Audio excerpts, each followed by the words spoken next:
দেখুন আমার হাতে এই ফোনটা আছে, এই ফোনটা যদি হারিয়ে যায় বা চুরি হয়ে যায় বা ভুল করে এই ফোনটা যদি আমি অন্য কোথাও রেখে দিয়ে চলে আসি, তাহলে কিন্তু ফোনের প্রাইভেসি নষ্ট হয়ে যাবে, অন্য যে কেউ কিন্তু এই ফোনটা কিন্তু ঘাঁটতে পারে।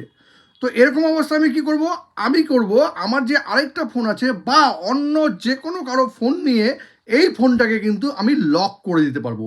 আর এতে কিন্তু ফোনের যে প্রাইভেসি আছে সেটা বজায় থাকবে, কেউ কিন্তু আমার ফোনটা আর ঘাঁটতে পারবে না।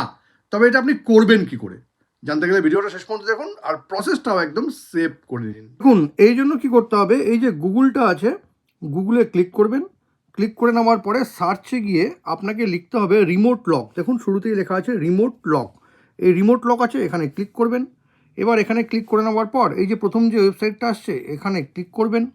ঠিক আছে, ক্লিক করে নিয়ে যেই ফোনটা আপনার হারিয়ে গেছে বা ভুল করে কোথাও রেখে এসছেন সেই নাম্বারটা এখানে দিবেন, দিয়ে লক ডিভাইস করে দিবেন। ব্যাস, সঙ্গে সঙ্গে কিন্তু সেই ডিভাইসটা লক হয়ে যাবে।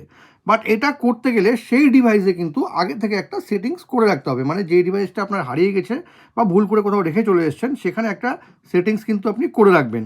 সেটা কি, তার আগে কী করতে হবে, এই যে সেই ফোনটার সেটিংসে যেতে হবে। যাওয়ার পরে দেখুন এখানে গুগল বলে একটা অপশান আছে, এখানে যেতে হবে। এবার এখানে যাওয়ার পর অল সার্ভিসে যেতে হবে।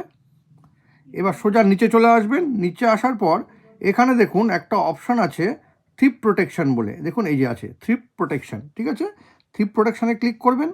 ক্লিক করে নেওয়ার পর নিচে আসবেন, এই রিমোট লক আছে এখানে ক্লিক করবেন, আর এই টগলটা কিন্তু অন করে রাখবেন।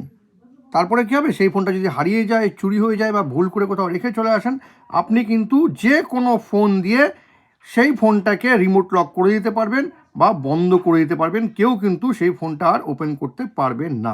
ফোনের এই দারুণ সেটিংসটি যদি কখনো আপনার কাজে লেগে থাকে তবে কিন্তু এটাকে অবশ্যই শেয়ার করবেন। আর এরকম নতুন নতুন ইনফরমেটিভ ভিডিও পেতে প্লিজ সাবস্ক্রাইব আমার চ্যানেল সাবজেক্ট সম্রাটকে। Thank you.